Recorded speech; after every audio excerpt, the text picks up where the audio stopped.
Indonesia, negara yang luas dengan berjuta kekayaan alam di dalamnya.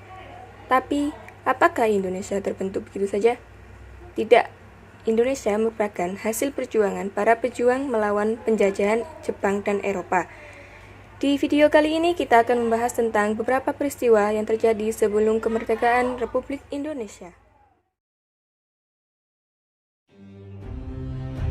Pertama, kita melihat pada tanggal 8 Maret 1942, Jepang resmi menguasai Indonesia. Hal ini ditandai dengan adanya kapitulasi Kalijati yang berisi penyerahan kekuasaan oleh Belanda kepada Jepang, yang dimana Belanda telah menguasai Indonesia kurang lebih 3,5 abad lamanya. Penguasaan Jepang berlangsung selama kurang lebih 2,5 tahun. Sampai pada sekitar Mei 1945, Jepang mulai mengalami kemunduran. Hal ini juga ditandai dengan adanya deklarasi Potsdam yang dikeluarkan oleh Sekutu yang berisi penyerahan tanpa syarat Jepang kepada Sekutu pada tanggal 26 Juli.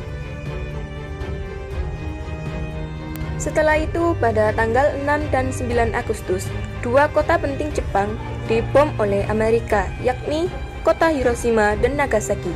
Hal ini semakin mengundurkan pengaruh Jepang di Indonesia. Pada tanggal 9 Agustus itu pula, Soekarno, Muhammad Hatta, dan Dr. Rajiman Weddireningrat berangkat ke Dalat, Vietnam untuk menjemput janji kemerdekaan menemui Jenderal Terauchi.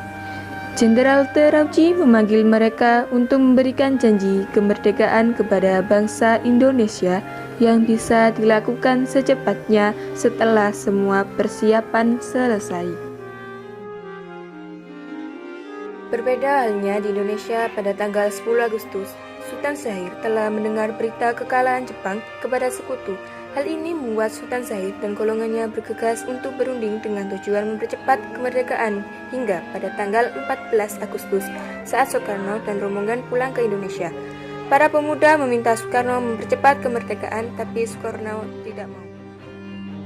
Esoknya, pada 15 Agustus, para pemuda yang dipimpin Wikana pergi menemui Soekarno untuk berunding dan meminta proklamasi dilakukan paling lambat tanggal 16 Agustus. Tapi Soekarno menolak usulan itu karena dia merasa hal tentang proklamasi harus dirapatkan dulu dengan anggota para PPK. Setelah malam itu, para pemuda berunding untuk membawa Soekarno dan Hatta ke Rengas Dengklok. Dan rencana itu pun terjadi. Pada tanggal 16 Agustus 1945, dini hari para pemuda bergegas untuk menjemput Soekarno dan Hatta untuk dibawa ke Rengas Dengklok. Tujuannya agar mereka berdua tidak terpengaruh dengan Jepang. Di sana para pemuda mendesak Soekarno dan Hatta segera mempercepat kemerdekaan, tapi usaha itu pun gagal lagi.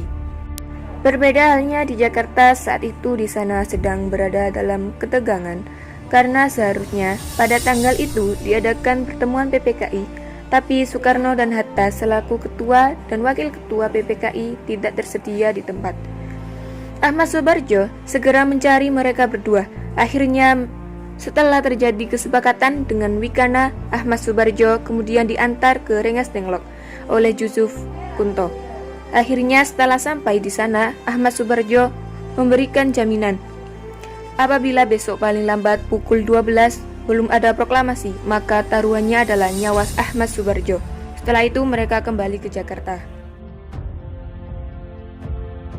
Malamnya beberapa orang berkumpul untuk membahas teks proklamasi. Akhirnya teks pun jadi dan diketik oleh Sayuti Melik.